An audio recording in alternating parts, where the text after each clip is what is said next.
Alors, Parashat Shmini, donc ce shiur, il est offert, il est au Nishmat, déjà, Sruto Yagan Aleno, Raphaïm Kanievski, Tachem, aussi pour Racham Ben Koukina, Yehuda Ben Rachel, et Nelly Rivka, Bat Rachel, les bêtes, Ezagori, les bêtes Atia.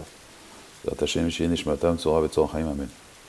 Alors, il y a marqué, Parashat Shmini, donc, Vatetse Esh Milifne Hashem, il y a du feu qui est sorti devant Akadosh Baruch Hu, et Vatochal ala Mizbeach, et il a mangé donc le korban, Vetachalavim, et Vaikru ben Aaron, Nadav et Avihu, Ish Martato, chacun il a pris donc un feu, Vaitnu Baem Esh, Veasimu Alea Ketoret, ils ont mis des Ketoret, Vaikrivu Lifne Hashem Esh Zara, Asher Lo Tziva Otam. Donc ils ont amené un feu étranger, qu'Akadosh Baruch Hu ne leur avait pas ordonné, Vatetse Esh Vilifne Hashem, et donc le feu il est sorti de devant Hashem, Vatochal Otam, Vayamutu Lifne Hashem. Donc le feu les a dévorés et ils sont morts devant Akadosh Baruch Hu. Donc on va essayer de parler un peu de la mort des enfants de Aaron, donc Nadav et Avihu. Alors on va ramener ce qu'ils disent Rachamim, puisque on sait très bien que Moshe Rabbeinu il va dire à Aaron, Bekrovai et Kadesh, avec les gens proches, Akadosh Baruch Hu il les sanctifie. Rashi nous dit que en réalité, Moshe pensait que lui il allait mourir ou Aaron allait mourir. Finalement, donc c'est des tzadikim. Nous, on va juste essayer d'expliquer quand même ce que nous disent les chachamim. Alors le Midrash, il dit en vérité, ils ont amené un Esh Zara. Esh Zara, un feu étranger. Alors tous, on a des fois une envie de se rapprocher d'Akadosh Baruch Hu. Le Esh, il représente, on va dire, la tchouka, l'envie qu'on a de se rapprocher d'Akadosh Baruch Hu. Mais le problème, c'est que des fois, ce Esh, il est Zara, c'est un feu étranger. Asher Lo Tziva Otam. Des fois, on a des envies de se rapprocher d'Hachem, mais malheureusement, à cause du problème du Etz Hada Tov Vara, le bien et le mal se sont mélangés. Donc des fois, on a l'impression que c'est une misa, en fait, c'est une Avera. Alors bien sûr, à leur niveau à eux, c'était Esh Zara, c'était un feu étranger que Akadosh Baruch Hu n'avait pas ordonné. Alors le Midrash nous explique, c'est quoi Esh Zara? Aleph, c'est Isha. Ils n'ont pas pris de femme, ils ne sont pas mariés. Ils ne sont pas mariés, ils pensaient qu'eux-mêmes, ils se suffisaient à eux-mêmes. Donc ils n'avaient pas besoin de se marier. Donc c'est le Aleph. On sait que la Torah elle commence par un bête, Bereshit, tout va par deux, Zachar, Venekeva. On sait qu'on a deux yeux, deux narines, deux oreilles. Tout va par deux, on a deux mains. Pourquoi? Parce que comprendre que le nom Barouan c'est Akadosh Baruch Hu. Et même la première personne, on avait dit, qui pense qu'il est le premier, le Bechor, on regarde bien ses lettres, c'est un bête, c'est un 2.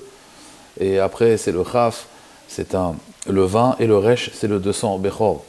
Et on voit bien que même une personne qui est le premier, finalement il reste toujours le deuxième. Donc ça c'est Esh, le Aleph, ils n'ont pas pris de femme, Isha. Le Shin, c'est l'Ishtot, c'est Shtuye Yain. Il y a la paracha, après ils ont bu de l'alcool en fait avant de rentrer dans le Mishkan, avant de servir à Kadosh Baruch Hu. Et on sait que les Kohanim, la paracha va nous dire après que Yain Veshecha Al Tishte, on sait qu'on n'a pas le droit non plus de boire de l'alcool.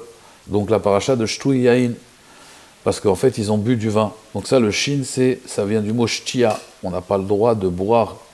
Donc ça c'est la faute qu'on leur reproche. Ensuite le zain, Esh Zara, donc là on a expliqué Esh, Isha, le shin c'est Shtu Yain, ensuite le zain de Zara c'est Zera. Le Zaïn, c'est Zera, ils n'avaient pas d'enfants. On vient dans ce monde en vérité on est choutaf, on est associé avec Akadosh Baruch Hu dans le Maaseh Bereshit, dans la création du monde. Et eux pensaient qu'ils n'avaient pas besoin de produire. Et encore une fois, ils se suffisaient à eux-mêmes, ils n'avaient pas besoin de procréer. Donc l'idée de l'alcool aussi, c'est un peu la même chose. Ça veut dire que je bois de l'alcool, je n'ai pas besoin de me mettre de barrière. Je suis un grand garçon, je peux boire, je peux faire ce que je veux, je n'ai pas de limite, je n'ai pas de barrière. Et j'ai pas besoin de laisser quelque chose en soi, je suis quelqu'un d'extraordinaire. Ensuite, vous avez le Resh. Et Resh, c'est Rechitza.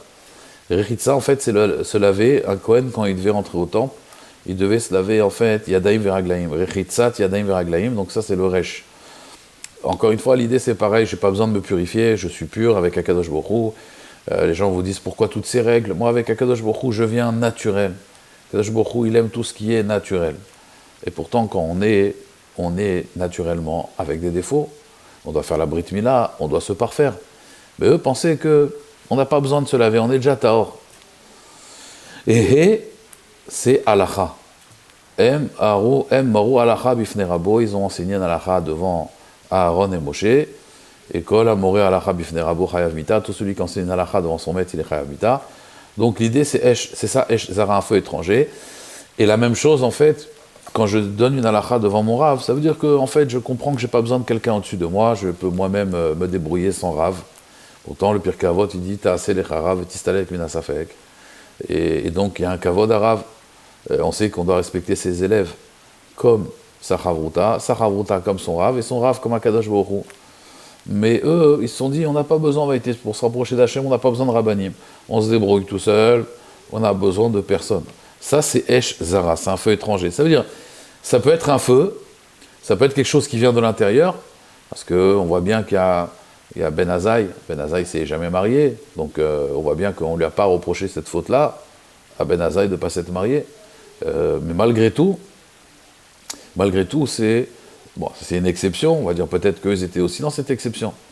On voit Rabbi Chaim Taïev, à la fin de sa vie, Shtouye Yaïn, il avait bu aussi de l'alcool. On voit aussi des grandes tzadikim qui n'ont pas eu la chance d'avoir des enfants, le Chazon Ish, le Rabbi Lubavitch. Bien sûr, ils n'ont pas fait Bekavana, ils voulaient avoir des enfants sans Kadosh Baruch Hu, il a décidé autrement. Mais si vous voulez, l'idée c'est que je veux me marier entièrement avec Kadosh Baruch Hu. Sans limite, sans barrière, je veux m'approcher d'Hachem. Mais ça s'appelle un Esh Zara. Asher lot siviti otam, parce que cette chose-là, je ne l'ai pas ordonnée. Ça veut dire que ça pouvait être très beau, si on avait peut-être demandé la halakha, si on avait mis des barrières, peut-être que Kadosh Baruch Hu, il aurait accepté cette chose-là. Puisqu'en réalité, on sait très bien qu'ils ont amené un feu étranger. Pourtant, on verra après par la suite que mitzvah la avi esh mina idiot. On sait qu'il y a une mitzvah d'amener du feu même d'en bas. Bien que le feu est descendu en haut, on a amené du feu en bas. Mais tout le problème, c'est Asher l'otziva otam, que Kadosh Baruch Hu, il n'aura pas ordonné.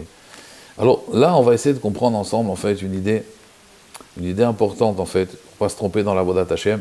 Donc ça, c'est un exemple. Comment on peut se tromper dans la Avodat Hashem. Des fois, on a l'impression que c'est bien, mais si on ne demande pas Reshut au Rav, si on n'est pas en vérité dans les règles, si on ne veut pas écouter le Shulchan Aruch, qu'il faut se marier, avoir des enfants aussi, procréer, qu'on comprend que dans la halakha, c'est ramené, si quelqu'un boit de l'alcool, cette fille-là s'appelle une toeva. On n'a pas le droit de boire alors qu'on a bu de l'alcool. Là, c'est l'exception que les poskim font, c'est qu'on est à Purim, puisque bon, le malasot, on a la mitzvah de boire, c'est pour ça que c'est mieux de faire mincha avant le mishté. Bon, maintenant c'est passé. Et Arvit, bon, il y a certaines coulottes, parce qu'on a bu aussi les shem mitzvah, mais c'est une halakha, on ne peut pas faire autrement toute l'année. On n'a pas le droit de boire, et quelqu'un va dire, mais je veux boire, comme ça j'aurai plus de kavanot.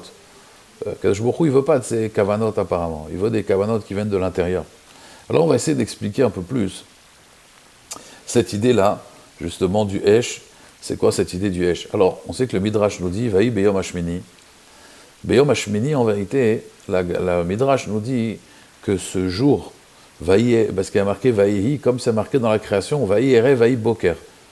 La création, quand Kadosh Baruch Hu, il a créé le monde, c'était une grande simcha. Vaïhi Ere Vaï Boker. La Gemara dans Megillah, elle dit, quand c'est marqué Vaï Bimé, c'est Tsahar. Mais quand c'est Stam marqué Vaïhi, alors des fois c'est la simcha, des fois c'est le Tsahar. Ve'aya, c'est toujours la shon simcha. Donc Vaïhi Beyom Hashmini, c'est qu'une simcha, parce qu'il y a marqué Vaïhi Ere Vaï Boker. Quand Kadosh Baruch Hu, il a créé le monde. Et ça, c'est plus haut que la création du monde. Pourquoi? Parce que dans la création du monde, il n'y avait que 7 jours. Et on voit dans ce Olam que tout va par 7. On voit qu'il y a Sheva Brachot, il y a Sheva Yemei Avelut, aussi quand quelqu'un y perd un proche, quand on se marie, il y a 7 jours. On voit que les Chagim aussi, c'est toujours 7 jours de Sukkot, 7 jours de Pessah. Tout ce qui va par 7. À chaque fois, ce Olam-là, il est conditionné par le chiffre 7. Pourquoi? Parce que Sheva, ça vient du mot aussi Savea. C'est la même racine que Savea. Ça veut dire on est rassasié. Le 7, c'est ce Olam Hazé. Quand on arrive au top du Olam Hazé, on sait que le Maharal de Prague, il explique un dé. Vous prenez un dé, vous avez que 6 chiffres. Parce que vous avez les 4 points cardinaux en haut et en bas. On ne peut pas arriver au 7. Le 7, c'est le but, c'est le Tachlit. C'est pour ça que le Shabbat, c'est le 7e jour. Donc, ça, c'est l'idée du 7. Le 7, c'est, on va dire, la shlemut. Quelque chose qui est parfait, c'est le Tachlit. Mais il y a quelque chose qui est au-dessus de la nature. Et ça, c'est le Yom Hashmini, c'est le 8. On avait expliqué dans Hanouka que Shmoné, c'est les mêmes lettres que Shmona, c'est les mêmes lettres que Neshama. Il y a quelque chose qui est au-dessus de la nature. On sait que le 8 à l'envers, ça représente l'infini. Et ça représente en réalité le kécher, le lien. Vous savez, vous avez deux ronds comme ça, qui sont liés. C'est le lien en fait entre ce Olam Hazé et le Olam Haba. C'est la notion d'infini, mais à la Teva, au-dessus de la nature. C'est pour ça d'ailleurs que on a ce qu'on appelle la Neshama. Neshama, c'est les mêmes lettres que Shmoné aussi. C'est quelque chose qui est au-dessus. Et d'ailleurs, on avait dit Hashemen, l'huile. Lui, c'est quelque chose toujours qui remonte, qui est au-dessus de tous les liquides. Vous mettez de l'eau, vous mettez de l'huile, elle va remonter toujours parce qu'elle est au-dessus. C'est quoi Hashemen, l'huile? C'est les mêmes lettres que Shmona, Neshama. Mishnah aussi, l'étude de la Torah. Mishnah, c'est les mêmes lettres.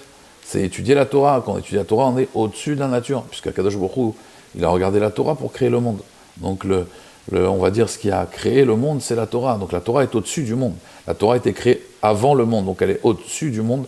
Et c'est la Torah, le mode d'emploi. Donc, cette idée, on va dire, de Shmona, de Shmoné, le 8e jour, c'est pour ça que le Kohen Gadol, quand il est arrivé au Mishkan, et il est arrivé dans le Kodesh HaKodashim, il devait avoir 8 vêtements aussi, Shmoné Bgadim.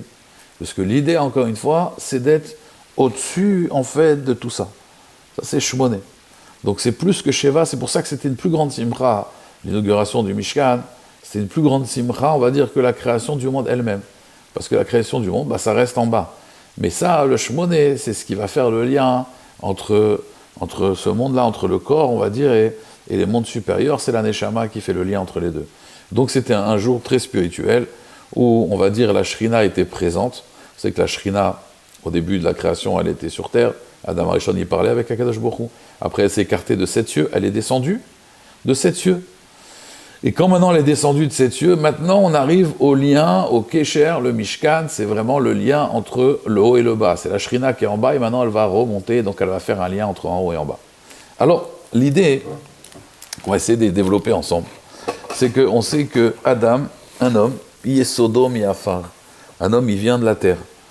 Et donc, maintenant on arrive au Ham Israël. Le Ham Israël, c'est un Kéli. C'est quoi Kéli? Kohen, Lévi, Israël. Ça, c'est Ham Israël. C'est un Kéli. Kohen, Lévi, Israël. Maintenant, ce Kéli-là, donc, il doit contenir en lui de la spiritualité. Il doit avoir ce qu'on appelle un Tochen. D'accord? Et il y a marqué, justement, dans cette paracha, on va parler de l'impureté, et on va parler là-bas que tout ce qui va tomber, d'accord, Betocho, à l'intérieur du Kéli, par exemple, vous avez un Sheretz mort, vous avez un reptile qui est mort, alors il y a marqué là-bas, Kol asher yipol betocho, tamé. Il sera tamé. Donc en réalité, la notion de, si vous voulez, de pureté ou d'impureté, un Kéli, s'il a un intérieur, s'il a un torse, ça veut dire qu'il a un contenu, alors il y a marqué, Vekol Keli Cheres, tous les Kélim, en Cheres, en terre, puisque ça représente l'homme, puisque l'homme c'était quelque part un Kéli terrestre. Alors, Kol Keli Cheres, asher yipol mehem el tocho, Kol asher betocho itma. S'il tombe à l'intérieur, tout ce qui est à l'intérieur, c'est tamé. Veoto tishberu, et celui-là vous le casserez, puisque le Cheres, le Kéli en argile, c'est un Kéli en fait qui n'a pas de purification. La seule purification, Jvirato Zutarato. Il y avait une fois l'Admour de Gour qui voulait rentrer dans la souka. Et il a dit, dans la souka, on ne fait pas rentrer les klicheres, les klims en argile, c'est pas kavod. Il a dit, moi je suis un klicheres, comment je vais faire pour entrer dans la souka? Alors comme il était triste, il a dit, Jvirato Zutarato. Quand on le brise, alors c'est Satara. Donc du coup, un keli qui a un tort, qui a un intérieur, s'il y a de l'impureté qui rentre dedans, alors il devient tamé. Le problème, c'est que on sait que la Mishnah nous dit que Pshute Keli Cheres. Il y a des kelim qui s'appellent Pshute Keli Etz. C'est un keli qui n'a pas d'intérieur. Par exemple, une tablette, une planche. Alors, tout ce qui est une planche, c'est pas Mekabel Touma. Mais tout ce qui a un tort, tout ce qui a un intérieur, alors là, c'est Mekabel Touma. D'accord? Donc, ça veut dire que, en réalité, tout ce qui a un intérieur, quelqu'un qui va garder quelque chose en lui, il est tamé. C'est un Keli Cheres qui a un tort. Tout ce qui est Pshute Keli Cheres, si c'est un Keli Pachout, ça veut dire qu'il n'a pas d'intérieur, celui-là, il est Tahor. La question, en vérité, philosophique qu'on pourrait se poser, c'est que d'un côté, les Chachamim nous disent, il faut que la personne, elle soit rien du tout. Shir la Maalot et Saenai el Heharim. David Amelech, il a regardé vers le ciel. Et il a posé une question. Mais Aïn Yavo Ezri, d'où elle va venir mon aide? Alors le Baal Shem Tov, il explique le pasouk de cette façon-là, mais Aïn, d'où elle va venir mon aide, mais Aïn Yavo Ezri, d'où elle viendra mon aide, il explique, mais Aïn, ça veut dire si quelqu'un il est Aïn, il est rien, alors l'aide, son aide, elle va venir. C'est ça, mi Aïn Yavo Ezri, ça veut dire que quand je me considère comme rien, alors Akadosh Baruch Hu, il va m'aider. Donc est-ce que dans la vie, il faut, comme on me dit des fois dans le Shalom Bayit, est-ce qu'il faut être une serpillière, il faut être rien? Puisque David Amelech dit, mais Aïn Yavo Ezri, quand je suis rien, quand je suis un Stam Kelly, j'ai pas d'intériorité, je suis rien, Akadosh Baruch Hu, alors mais Aïn Yavo Ezri, Akadosh Baruch Hu, il va amener mon aide. Mais d'un autre côté, ils disent, mais Farshim Aïn, c'est les mêmes lettres que Ani. Ani, c'est je suis quelqu'un. Ani. Aïn, c'est Aleph, Yud, Nun. Kadosh Baruch Hu, il a créé Yesh Me'aïn. Il a créé le monde, la matière, le Yesh, il a créé du Aïn, du néant. Donc, ça, c'est la seule création. Nous, tout ce qu'on crée, c'est du Yesh. Il y a quelque chose, il y a de la matière, et je crée quelque chose. Kadosh Baruch Hu, il a créé le monde, Yesh Me'aïn, ça veut dire, il a créé la matière, le Yesh Me'aïn, de rien du tout. Dans le mot Aïn, il y a le mot aussi Aïn, donc Aleph, Yud, Nun. Aïn, c'est rien. Mais Aïn, Yavo, Ezri, c'est pas d'où elle va venir mon aide, c'est mais Aïn, quand je suis rien, alors Yavo, Ezri, mon aide, elle va venir. D'un autre côté, on voit que Aïn, Aleph, Yud, Nun, c'est les mêmes lettres que Ani. Ani, c'est moi. Et le Pirkei Avot, il dit qu'il faut être Ani aussi. Puisqu'il y a marqué Im En Anili, d'accord? Si je ne suis pas Im En Ani Mili, Im En Anili, si moi je ne suis pas pour moi, d'accord? Mili, qui sera pour moi? Donc Im En Anili, si je ne suis pas pour moi, Ani, alors Mili, qui sera pour moi? Donc on voit qu'il faut le Ani. Mais le Pirkei Avot, il continue, ou Ani le Atzmi, mais quand je suis que pour moi-même, alors ma Ani, qu'est-ce que je suis? Donc est-ce qu'il faut être un Ani ou il faut être un Aïn? D'un côté, la Torah elle me dit, on dit dans la Hamida, Venafshi ke'afar la koltier, il faut que mon âme, elle soit comme de la terre pour les autres. Donc Venafshi ke'afar la koltier, et mon âme soit de la terre comme pour les autres, ça veut dire que la terre, on va marcher dessus. Donc il faut être Aïn, il faut être zéro. Mais d'un autre côté, on te dit Bishvili nivra olam. Le monde, il a été créé pour moi. Donc est-ce que je dois être quelque part rien du tout, le Aïn, ou alors au contraire, je dois être Ani, je dois être quelqu'un. Et ça, c'est un vrai problème, parce que quand on étudie le Moussar, l'éthique juive, la morale juive, est-ce qu'on doit se considérer comme rien du tout, on fait le vide, on n'est rien du tout, ou alors, on doit se considérer comme quelqu'un. Une fois, il y avait un Rav qui avait dit, il avait vu une personne, c'est Rav Israël Salanter, qui a vu une personne à Kippour, il était le soir de Kippour, il parlait au Echal, il dit Hachem, on n'est rien, je suis de la poussière, Zachour ki afar anachnu, rappelle-toi, on est de la terre. Donc on est juste un kli cheres, on est un kli en argile, on est un kli en terre cuite. Zachour ki afar anachnu. Et le lendemain, il y a quelqu'un qui a pris sa place, il s'est disputé avec lui. Alors il lui a dit, je comprends pas. Tu es quelque chose ou tu es rien? Hier tu as dit tu n'étais rien, maintenant quelqu'un prend ta place, ça ne devrait pas te déranger.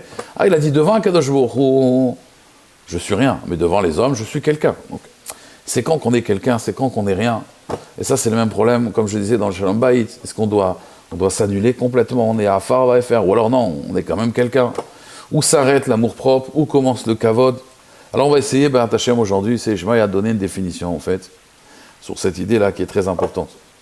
Alors la question elle est comme ça, la question elle est, chaque personne, elle a, on va dire, un erech atzmi, ça veut dire chacun va se noter. Chacun, en vérité, il se note.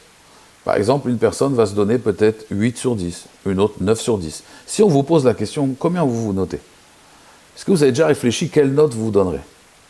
Alors, pour un guide, quelqu'un il va dire, moi je me donne 9,5 sur 10, parce qu'il a de l'humilité quand même. Une autre personne, elle va dire 2 sur 10. C'est qui la personne qui est anav? C'est la personne qui a de l'humilité vraiment. C'est celui qui va dire qu'il a 9,5 sur 10 ou celui qui va dire 2 sur 10. Alors vous allez me dire, c'est celui qui dit 2 sur 10. Et pourtant, si je vous dis qu'une personne peut se donner 10 sur 10 et il est humble, et une personne elle peut se donner 3 sur 10 ou 2 sur 10, ou même 1 sur 10, et bien cette personne-là, il est orgueilleux. Comment c'est possible? Comment on doit se noter? Alors, il faut savoir une chose. En réalité, une personne, il doit savoir se noter. Et il doit savoir se mettre un 9 sur 10. S'il pense qu'il a 9 sur 10, il doit se mettre 9 sur 10. Et s'il pense qu'il a 10 sur 10, il peut même se mettre 10 sur 10. Le mifran, la question, ça va être, est-ce qu'une personne qui a mis 3 sur 10, est-ce qu'il est un ave ou pas? Je vous dis non, il n'est pas un ave. Pourquoi? Parce qu'en vérité, un homme, il doit comprendre qu'il a peut-être 10 sur 10. mais qu'en réalité, ces 10 sur 10, ils ne lui appartiennent pas, c'est pas à lui. Ça ne vient pas de lui. Quelqu'un, il est chacham, il est intelligent. Il doit comprendre que son intelligence, elle ne vient pas de lui. Donc en réalité, il a 10 sur 10, c'est vrai, mais ce n'est pas à moi. Il ne m'appartient pas, ce 10 sur 10. Quelqu'un, il a 3 sur 10, mais il pense que c'est ses 3 sur 10, il est orgueilleux. L'humilité, c'est de comprendre qu'en réalité, je peux avoir des valeurs, je peux être racham, je peux être intelligent, je peux être riche, mais cet argent ne m'appartient pas. Quelqu'un, je vais aux toilettes, je laisse une mallette de 3 millions d'euros à une personne. Je lui dis, tu peux me la tenir, je vais aux toilettes. Est-ce que pendant le laps de temps que je vais aux toilettes, cette personne qui tient la mallette, il va avoir de l'orgueil? Non. Pourquoi? Parce que ça ne lui appartient pas. Ça, c'est la définition de l'humilité. Ça veut dire de comprendre qu'en réalité, il n'y a rien qui m'appartient et qu'on m'a juste confié la chose. Alors, comment on fait? Est-ce qu'on a un kéli avec un tor, avec un intérieur? Il faut que la personne, elle ait un tor, un tochen, un intérieur. L'humilité, ce n'est pas une fatalité. L'humilité, c'est pas parce qu'une personne, il n'a rien pour s'orgueillir que alors il est humble. Il y a des gens, ils sont rien, alors ils sont humbles. Ça, c'est une fatalité. L'humilité, c'est quoi? C'est de comprendre qu'on a un tor. On a un tochen, ça veut dire on a du contenu. On possède des choses. Mais quoi? Comment on va faire pour pas être Mekabel Touma? Parce qu'on a dit qu'un Keli, Kheres, qui a un tor, qui a un contenu, alors il est Mekabel Touma. Il dit le Rambam, et comme ça c'est ramené dans la Gemara dans plusieurs endroits, il y a un Keli qui s'appelle un Keli Kheres, un Keli en argile, et celui-là il dit le Rambam, il est lo Mekabel Touma, lo mita Torah velo miderabanan, ni mina Torah ni miderabanan. Et c'est de quel Keli on parle? On parle du Keli qui est un tsinor. Un tsinor, je vous explique, c'est simple, c'est un tuyau. C'est un tuyau. Un tuyau, il a un contenu, c'est vrai, mais comme ce contenu, il n'est pas là pour rester chez lui parce que c'est un tsinor, c'est un tuyau, il est là juste pour verser dedans. Mais ce tuyau-là, il a un tort, il reçoit quelque chose, mais il va le faire passer. Alors celui-là, il dit le Rambam, il n'est pas Mekabel Touma. Il est comme le Pshouté Kelim, c'est comme une tablette, c'est comme une table. Une table, tu la touches, elle n'est pas Mekabel Touma parce qu'elle n'a pas d'intériorité, elle n'a pas de contenu. Le tsinor, le tuyau, il a un contenu, mais il n'est pas Mekabel Touma. Pourquoi il ne reçoit pas l'impureté? Pourquoi il n'est pas impur? Si quelqu'un le touche d'impur, il ne prend pas l'impureté. Pourquoi? Parce que lui, il a un intérieur, mais cet intérieur, il est pour les autres. Il est là, il est conscient que ça ne lui appartient pas. Quand il est conscient que ça ne lui appartient pas, alors il peut faire passer les choses. Et alors c'est ça, Aïn. Ça veut dire, un homme, il doit se considérer comme rien, ce qu'on appelle dans la Kabbalah le bitul hayesh. Il doit s'annuler. S'annuler, ça ne veut pas dire je suis rien. Ça veut dire j'ai des choses, mais elles ne m'appartiennent pas. Donc je dois les faire passer. On a des enfants. Nos enfants, on les a confiés. C'est une neshama qu'on nous a confiée. C'est pas à nous. On est là pour les éduquer, qu'après ils grandissent et on n'est pas là pour les garder. Avraham Avinu, quand il fait Akedat Yitzhak, il montre à Kadosh Baruch Hu qu'il n'a rien à lui. Et que même cet enfant-là, qui lui a donné après un siècle, il est prêt à lui donner en korban. Il n'y a rien qui m'appartient. Et ça, c'est l'idée, si vous voulez, des korbanot. L'idée des korbanot, en réalité, c'est quoi? C'est que il n'y a rien qui m'appartient, tout est shayach à Hachem. C'est, comme on avait expliqué dans la parashat Vayikra, la notion des korbanot, c'est-à-dire, il n'y a rien qui m'appartient. Ce que j'ai, c'est pour faire passer, soit à Kadosh Baruch Hu, soit aux hommes, soit faire partager, soit faire du chesed. Quelqu'un, il fait dat tzedaka. Il doit comprendre, c'est pas que je fais dat tzedaka, ça m'appartient et je donne. Il n'y a rien qui m'appartient. Je suis juste un tuyau pour faire passer. Vous savez, dans cette paracha, il y a un animal, l'hirondelle, qui s'appelle la chassida, la cigogne, pardon. Et la cigogne qui s'appelle la chassida, s'appelle chassida, il dit Rashi, pourquoi? Parce qu'elle fait du chesed avec ses proches. C'est bien, elle fait de la bonté avec ses proches. Alors pourquoi la cigogne, elle n'est pas cachère? Pourquoi la chassida, elle n'est pas cachère? Parce qu'elle fait du chesed qu'avec ses proches, mais pas avec les autres. Donc c'est pas un tuyau, ça reste dans la famille. Être cachère, c'est quand on a cette possibilité de faire du chesed, mais avec tout le monde. Donc même s'il fait du chesed, mais c'est limité. Et ça, c'est le yesod de l'orgueil. Quand quelqu'un il est orgueilleux, parce que quelque part, les Mefarshim ils expliquent que Nadav et Avihu, leur problème, c'était l'orgueil. Tout ça, le Esh, Zara, de ne pas se marier, je me suffis à moi-même, je n'ai pas besoin de laisser des enfants. Ça, c'est l'orgueil. Et l'orgueil, le problème, c'est quoi? C'est que tu penses que tu as un tort. Tu penses qu'il y a quelque chose qui t'appartient. Or, dans ce monde, il n'y a rien qui t'appartient. Si tu comprends ça, alors tu seras un tsinor. Tu feras passer les choses. Et quand tu fais passer les choses, finalement, tu deviens Aïn. Et tu es en même temps Ani. Ça veut dire, je suis quelqu'un, puisque je possède des choses, mais je suis Aïn parce que ça ne m'appartient pas. Et d'ailleurs, ça ne me dérange pas de le donner. Comment je peux savoir si je suis vraiment dans la bonne direction? Si je donne de l'argent et ça ne me dérange pas de la donner, au contraire, je suis content de la donner parce que je comprends que je dois la donner, alors je suis haïn parce que finalement, j'ai rien, moi. Moi, je suis là juste pour faire passer les choses. Si ça me dérange de le donner, si ça me dérange de laisser partir mes enfants, c'est que quelque part, alors il y a des parents possessifs qui ne veulent pas que leurs enfants se marient parce qu'ils sont tellement investis dedans qu'on a du mal à laisser partir. C'est que quelque part, tu es un Ani, tu n'es pas un Aïn. Le Aïn et le Ani, en vérité, c'est les mêmes lettres, et les deux vont ensemble. Il n'y a pas de contradiction. Un homme, il doit être conscient de ses qualités. Il peut même se mettre un 10 sur 10. Seulement, il doit être conscient que Aïn, ça ne t'appartient pas. C'est pas à toi. Et ça, c'est la définition de l'humilité. L'humilité, c'est d'être conscient de ses qualités. Parce que sinon, c'est du mensonge. C'est de la fausse humilité. Et quand il va se mettre 5 sur 10 alors qu'il pense qu'il a 5 sur 10, il se ment à lui-même. Mais quelqu'un, il peut se mettre 3 sur 10, c'est un orgueilleux. Pourquoi? Parce qu'il pense que c'est à lui. Alors quand tu penses que c'est à toi, là, tu as un tort. Là, tu as un contenu, mais ce contenu, tu penses qu'il est à toi, donc il ne va pas chez les autres. Donc c'est pas un tsinor. Kadosh Baruch Hu, ce qu'il veut, c'est qu'on soit des tsinors. Le tsinor du shefa, vous savez, l'abondance, le flux, il passe par un tuyau. Donc en réalité, il n'y a pas de contradiction. Et c'est ça le Yom HaShmini. Regardez le 8, comment il est fait. C'est un tsinor continu. C'est-à-dire que ça ne m'appartient pas et je le fais passer et je le fais passer. Et ça, c'est l'illimité en réalité. C'est illimité. D'ailleurs, le 8, quand on le descend, c'est là que c'est le signe de l'humilité. On est un 8, on est bien, mais de l'humilité. L'humilité, c'est quoi, encore une fois? C'est pas je suis rien, non, tu es quelqu'un. Mais ça ne t'appartient pas, c'est pas pour toi, c'est pour les autres. C'est pour faire plaisir aux autres. C'est pour faire du chesed avec les autres, c'est pour faire du chesed avec Hachem. Et c'est pour cela que le Kohen, il mettait un vêtement, il mettait 8 vêtements. Et pourquoi c'était Beyom HaShmini, c'était le mois de Nissan? Parce qu'encore une fois, c'est la même idée. La même idée de comprendre qu'en réalité, il n'y a rien qui nous appartient dans ce monde.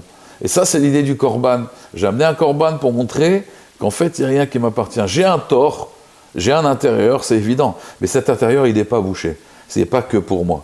Ce qui me dérange dans la vie, quand on va vous manquer de respect, ce qui va vous déranger réellement, c'est que comment il peut manquer de respect? Moi, je suis un 10 sur 10 ou un 9 sur 10. Et lui, il n'a même pas 4 sur 10. Comment il peut manquer de respect? Moi, je suis un 10 sur 10. Tu n'es pas un 10 sur 10. Tu as 10 sur 10, mais tu n'es pas. Encore une fois, comme j'ai expliqué, être riche, les gens ils disent, celui-là, il est riche. Il n'est pas riche. Il a de l'argent, c'est pas pareil. Il ne faut pas confondre le verbe être avec le verbe avoir. Il y a avoir de l'argent, il y a être riche. Il y a posséder et être. Être, c'est autre chose que avoir. Être quelqu'un, c'est comprendre que ce que j'ai, en vérité, n'est pas à moi. Là, je deviens quelqu'un. Donc, c'est ça, ce qu'il dit le Pirkei Avot.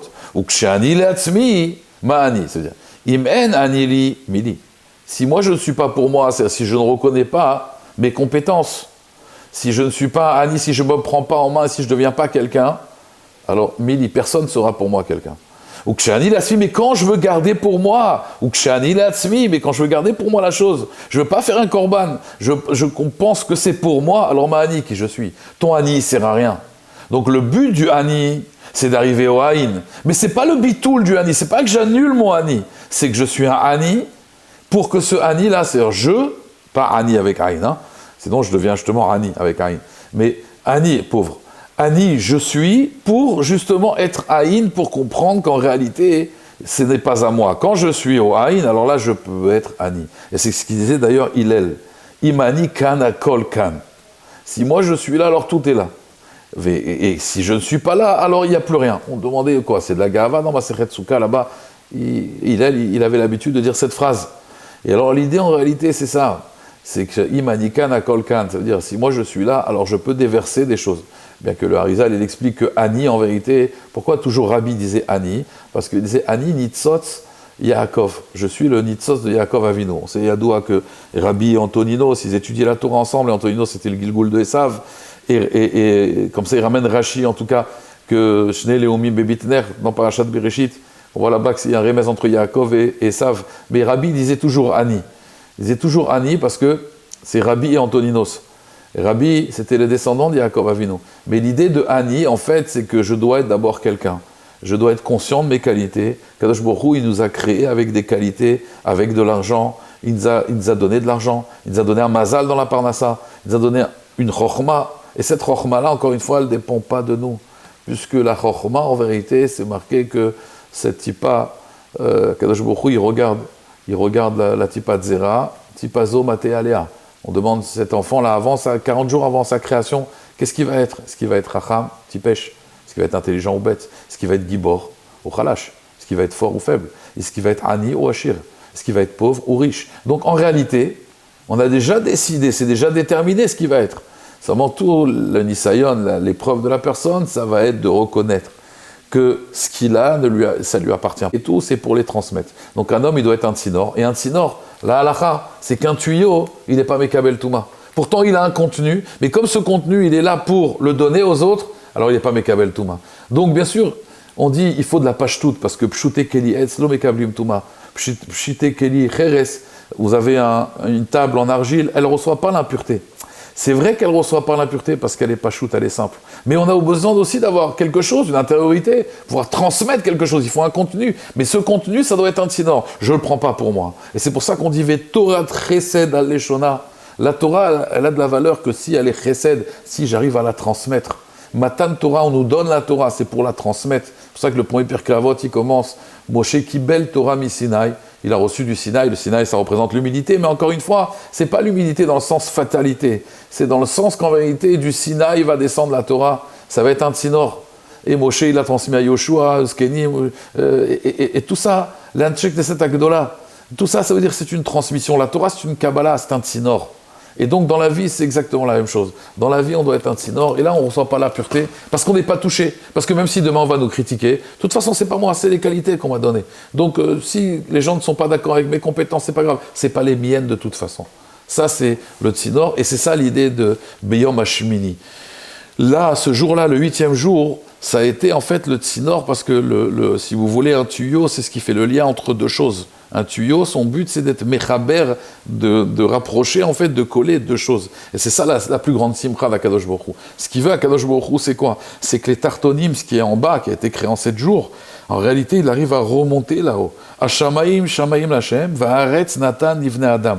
La Shamaim, les cieux, ils ont été donnés, ils sont à Hachem. Va'aretz, et la terre, Natan Nivne Adam, elle a été donnée à l'homme. Mais pourquoi? Pour qu'il fasse Shamaim. Pour que la Haaretz, la terre, elle devienne maintenant l'Hachem. Comme Shamaim l'Hachem, les cieux, ils sont Hachem. Le but, c'est quoi? Haaretz Natan Livnei Adam, il a donné cette terre aux hommes pour que les hommes, ils la transforment justement. L'Hachem, Haaretz Umloa, pour que la terre, elle redevienne Hachem, et que ce soit un lien entre Shamaim et Haaretz grâce au tuyau. Donc voilà, je vous ai donné un bon tuyau, Bezrat Hachem, pour essayer de bien comprendre ces lignes de Yom Hashmini, et pourquoi juste dans cette paracha, les enfants de Aaron vont décéder. On aurait pu peut-être trouver un autre moment, parce que justement, ils ont amené un Esh Zara. Ils n'ont pas compris c'était quoi le but en vérité. Le but de se rapprocher d'Hachem, c'est pas quelqu'un qui se rapproche d'Hachem, il a des qualités, il a de l'intelligence, il a de l'humilité. Non. Le but, c'est d'être un tsinor. Le but du Beth Amikdash, c'était de faire un lien entre les deux. C'était pas qu'on reste sur terre. Eux, ils sont restés, ils ont amené un Esh Zara, un feu étranger, ça veut dire, eux, ils ont pensé qu'avec, bien sûr, à leur niveau, encore une fois, puisque c'était Bekrova et Kadesh, on ne parle pas de n'importe qui, mais à leur niveau, il y avait un tsel, il y avait un nombre d'une erreur, que cette erreur-là, parce qu'on parle de gens très grands, c'était quelque part, ils n'ont pas compris ce lien de tsinor. Parce que s'ils avaient compris ce lien de tsinor, ils n'auraient pas enseigné une halakha devant le Rav, puisque le Rav, c'est le tsinor. Ils n'auraient pas eu besoin non plus de boire de l'alcool pour être mieux, puisque de toute façon, il y a un lien entre Shamaim et Haaretz. Alors, je n'ai pas besoin, si vous voulez, d'un feu étranger. J'ai pas besoin d'un feu étranger. Et j'aurais compris au contraire que je dois marier et avoir des enfants. Pourquoi je dois me marier et avoir des enfants? Parce que justement, je dois me marier et avoir des enfants parce que c'est une continuité, je suis un tsinor. Je ne le garde pas pour moi. Je ne garde pas cette intelligence pour moi. Je ne garde pas cette intelligence, je dois la transmettre, je dois avoir des enfants, je dois avoir une femme, je dois être bonnet, tout ça. Et bien sûr aussi se laver, Ritzat Yadayim Veraglaim. On doit se purifier pour atteindre ce ribour-là. Voilà, j'espère que j'ai été clair. Shavuot Tov, bonne semaine.